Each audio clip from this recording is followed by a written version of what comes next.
Saat Xiao Yan sedang merenung, sebuah suara yang begitu familiar hingga menggema di lubuk jiwanya terdengar dari kejauhan.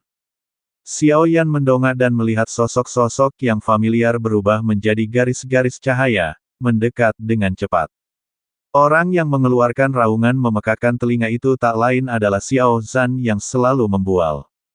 Hadir pula Xiao Zhan, Ziying, King Mu'er, Nan Erming, Feng Bao, Xia Zhenghui, dan Xiao Qi.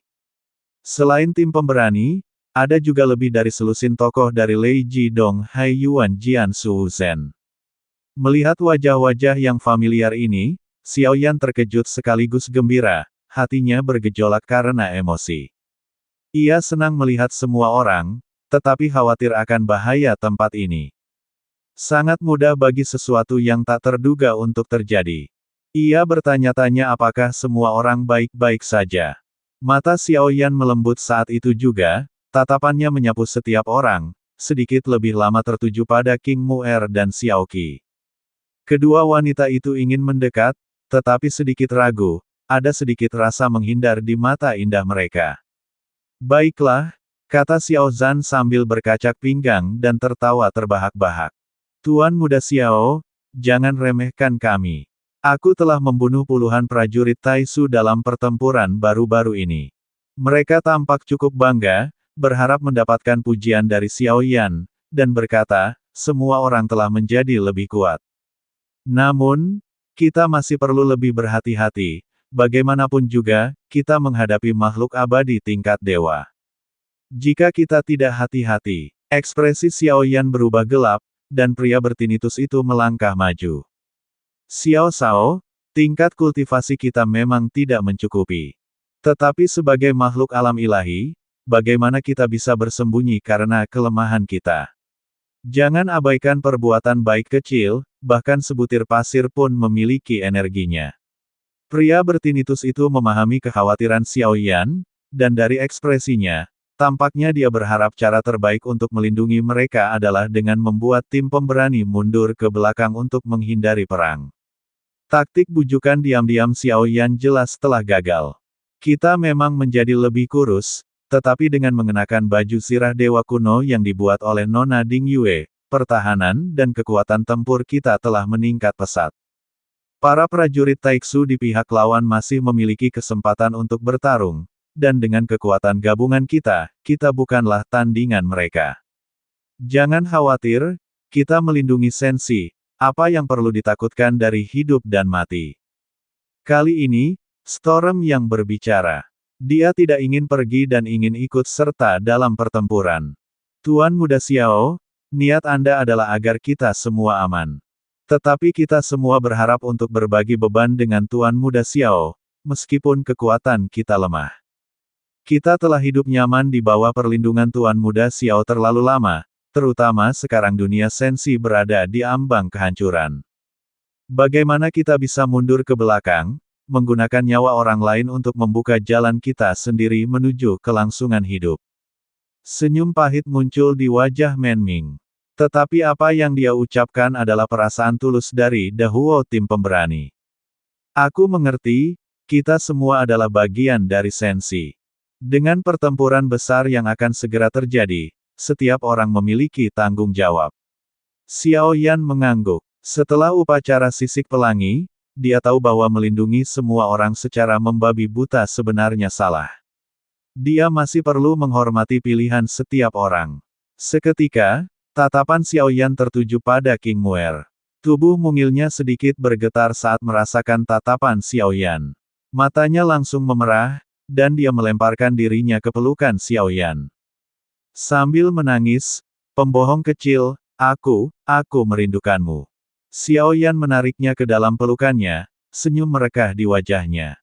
Aku juga merindukanmu, katanya lembut, sambil mengelus kepala kecilnya dengan lembut. Xiao Yan kemudian menatap Xiao Qi, yang membawa pedang panjang di punggungnya. Dia selalu berharap untuk menjadi lebih kuat, untuk berbagi beban Xiao Yan. Dia menggigit bibirnya, tidak mampu menyembunyikan kegembiraannya, dan mendekat ke Xiao Yan. Xiao Yan mengulurkan tangan dan menariknya ke dalam pelukannya juga. Mata kedua wanita itu juga dipenuhi air mata. Setelah mengalami permusuhan berdarah yang tak terhitung jumlahnya, melihat Xiao Yan sekarang membuat mereka dipenuhi emosi.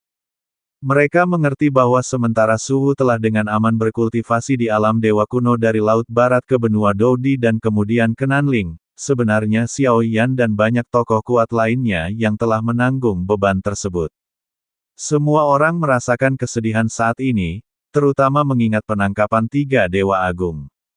Lagi pula, Xiao Yan telah melakukan begitu banyak untuk menghibur mereka selama ketidakhadirannya. Semua orang boleh tinggal, tetapi harap berhati-hati dan bertindak bijaksana, sesuai kemampuan kalian. Xiao Yan merasa gelisah, dia sangat khawatir.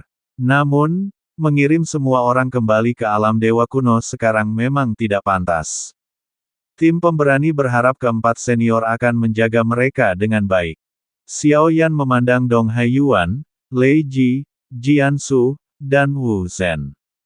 Kekuatan mereka masih satu tingkat di atas. Jangan khawatir, kita belum terburu-buru ke garis depan. Kita memiliki beberapa perlindungan, kita dapat maju dan mundur, menyerang dan bertahan. Lei Ji mengangguk. Kau tumbuh begitu cepat. Xiao Yan melepaskan kedua wanita itu dan menyatukan kedua tangannya dalam sebuah penghormatan yang dalam.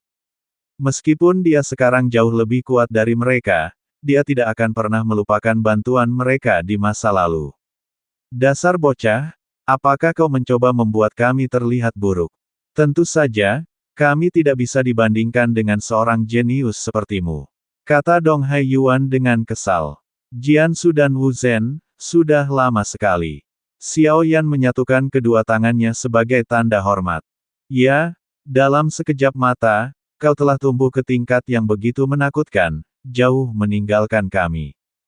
Kupikir aku telah berlatih dengan cukup tekun dan cukup kuat, tetapi itu masih tergantung pada siapa aku dibandingkan, Paman Jian tertawa.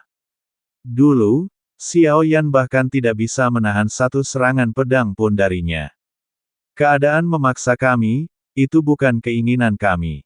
Kami hanya berharap Sensi selamat dan sehat, dan semua orang baik-baik saja. Xiao Yan tertawa, desa telah kembali, apa-apaan semut-semut dari alam Taiksu itu.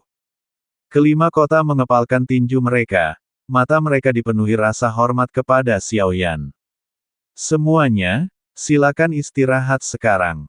Aku perlu mengasingkan diri untuk sementara waktu, tidak akan lama, kata Xiao Yan sambil mengepalkan tinju. Sekarang bukan waktunya untuk sentimentalitas, dia perlu menemukan metode terobosan untuk menemukan jalan keluar bagi Sensi.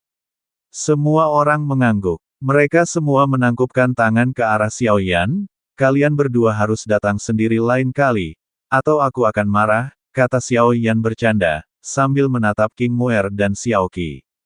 Kemudian, Xiao Yan membuat sebuah gua tempat tinggal dan duduk bersila di dalamnya. Dan memiliki dua hal yang harus dilakukan, pertama, untuk melihat apakah dia dapat menghubungi tabib kekaisaran Suqian. Kedua, untuk memurnikan peoni Yin Yang. Jika pertempuran pecah, dia perlu memiliki rencana cadangan. Dia tidak bisa mempertaruhkan semuanya. Xiao Yan tidak takut, juga tidak takut mati. Tetapi dia khawatir tentang apa yang akan terjadi padanya. Ada banyak hal yang ada di pikirannya, dan dia harus berhati-hati. Suyu yang redup dan pudar muncul di tangannya. Dia telah mengatakan bahwa konferensi kekacauan tidak akan diadakan lagi sampai Sensi dan Taiksu selesai, dan dia tidak tahu apakah dia masih bisa menghubungi Yi. Dia bisa mencoba menggunakan transmisi jiwa. Dia tidak menerima respons untuk waktu yang lama. Apakah itu benar-benar tidak berguna? Semua kontak terputus dalam sekejap itu.